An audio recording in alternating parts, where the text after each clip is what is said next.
안녕하십니까. 강북청소전략단임 박성윤입니다. 자, 이제 2024학년도 수능이 불과 열흘밖에 남지 않았습니다. No! God, please, no! No! 자, 이맘때쯤 수험생 여러분들이 가장 고민하는 것이 두 가지입니다. 첫 번째, 남은 기간 동안 내가 무엇을 해야 될 것이냐. 두 번째, 내가 열심히 공부해왔는데 혹시나 실수하지 않을까, 성적이 잘 나오지 않을까, 그런 고민들을 하실 겁니다. 자, 이런 말이 있습니다. 끝날 때까지 끝난 게 아니다. 야구는 9회 말 투아웃부터다. 라는 말들을 한 번쯤은 들어보셨을 겁니다.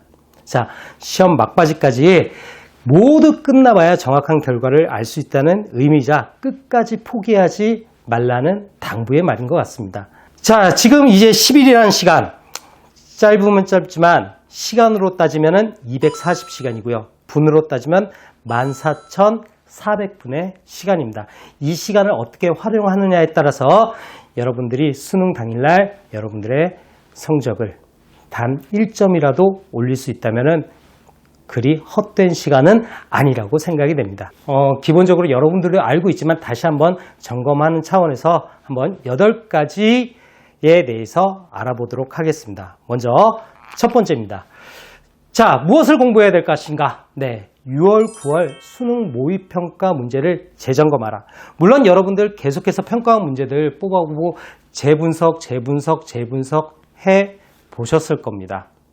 자, 하지만 평가원에서 진정 원하는 평가 요인에 대해서는 정확하게 판단을 안 했을 수도 있고요.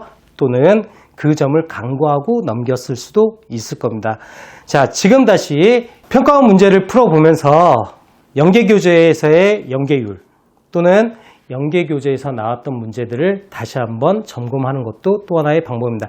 특히 국어와 영어 과목 같은 경우는요, 지문에 대한 내용보다는요, 선지에 대한 분석이 더 필요할 거라고 생각되어집니다. 또한 수학 같은 경우에는 이번에 개념을 이용한 문제들이 많이 출제가 되어 있으니까 너무 어려운 문제보다는 기존에 출제됐던 문제에서 혹시 내가 개념을 놓친 게 있지 않을까 한번 확인을 해보는 것도 매우 중요하다고 생각합니다. 다음에 두 번째. 자, 수능에서의 가장 중요한 게 뭘까요? 문제를 많이 풀어오는 게 가장 좋을까요? 물론 틀린 말은 아닙니다. 하지만 그 무엇보다도 중요한 건 수능은 개념학습입니다. 처음부터 마지막까지. 따라서 두 번째, 핵심 개념 및 취약 부분까지 개념은 마지막까지 절대 놓지 않았으면 합니다. 자, 얼마 남지 않은 시간의 압박으로 인해서 문제풀이에만 너무 급급할 수 있으나 이 개념 정리가 확실하게 되어 있으면 문제 변형이 일어났다 하더라도 충분히 여러분들이 대처할 수 있을 겁니다. 자, 이 첫 번째와 두 번째, 내가 완벽하게 했다 또는 아직 부족하다 라고 걱정하는 친구들은요, EBS를 들어갑니다. 자, EBS에서요, 파이널 체크 포인트를 활용해서 부족한 부분 또는 연계성, 개념 이해 부분을 한 번 더 정리하는 것을 추천드립니다. 자, 세 번째입니다. 자, 가장 많이들 걱정을 하시죠. 뭡니까? 오답입니다. 네. 정말 여러분들은 침착하게 꼼꼼히 문제를 풀었습니다. 하지만 오답은 나옵니다. 자, 이런 오답을 방지하기 위해서 첫 번째, 자, 내가 문제의 조건을 정확하게 읽지 않아서 그럴 수도 있고요. 또는 출제자의 의도를 파악하지 못하고 나의 선입견이나 또는 고정관념으로 문제를 본 탓일 수도 있겠죠. 자, 다시 한번 개념 정리를 통하고 또한 본인이 작성한 오답 노트를 통해서 이것을 활용해서 오답이 나오지 않도록 한 번 더 점검하는 것이 필요할 것입니다. 특히 한 가지 팁을 준다면, 자, 본인이 가장 실수가 많은 것들을요, 볼륨이 울린 다음에 시험지 위에다가 적어보세요. 그리고 그거를 다시 한번 꼼꼼히 확인하는 것도 추천드립니다. 자, 네 번째. 자, 새롭고 낯선 것에 도전하기보다는 나에게 익숙한 것들을 활용해서요, 자신감을 업 시키면 되겠습니다. 자, 많은 학생들이 수능이 다가올수록 불안한 마음에 여러 문제들과 실무를 풉니다. 네. 하지만 이렇게 계속해서 문제를 풀다 보면 틀린 문제들이 계속해서 나올 것이고요. 오히려 기존에 배웠던 내용들은 혼란이 생길 수도 있습니다. 따라서 익숙한 교재와 정리 노트를 반복적으로 보는 것을 추천드립니다. 만약 내가 새로운 문제를 풀고 싶다라고 하면 미리 답을 체크한 후에 천천히 훑어보는 것을 추천합니다. 자, 5번째입니다. 연습을 실전처럼. 시간 배분과 올바른 답안 작성을 미리 좀 연습을 부탁드리겠습니다. 자, 문제를 얼마나 잘 푸느냐도 물론 중요합니다. 하지만 그만큼 중요한 것이 시간 안에 완벽하게 문제를 풀어 헤치는 겁니다. 영역별로 정확하게 시작하고 종료하는 시간을 알아두어서 시험장에서 혼란이 생긴 것을 방지하고요.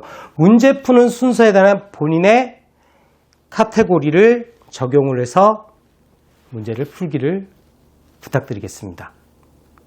자, 또한 수능에서 이제 가채점표를 작성을 합니다. 간혹가다 이런 실수를 하는 친구도 있어요. 시험지를 보면서 가채점표를 작성하는데요. 자, 중요합니다.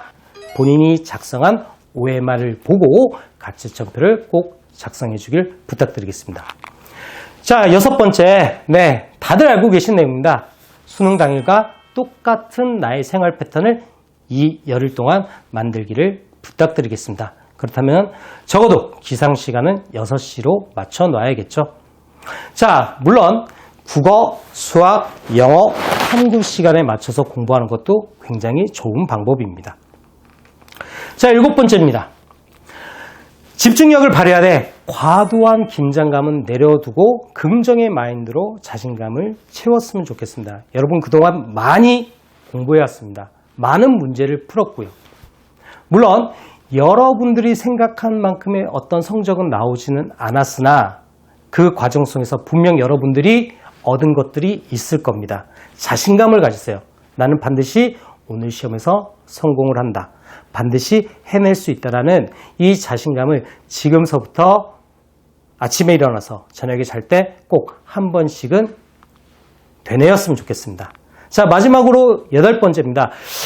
자, 수험생 유의사항 미리 숙지해 주시기 바랍니다.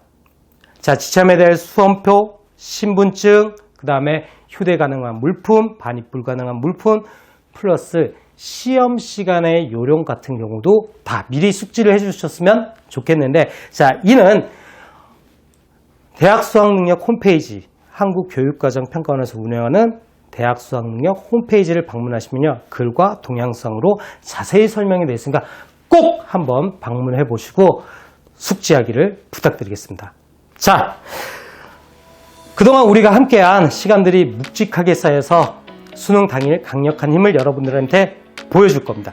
그러니까 매일 스스로에게 말하세요.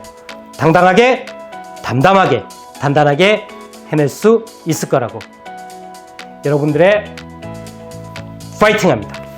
이상 강북청설 젤러의 박서영이었습니다. 감사합니다.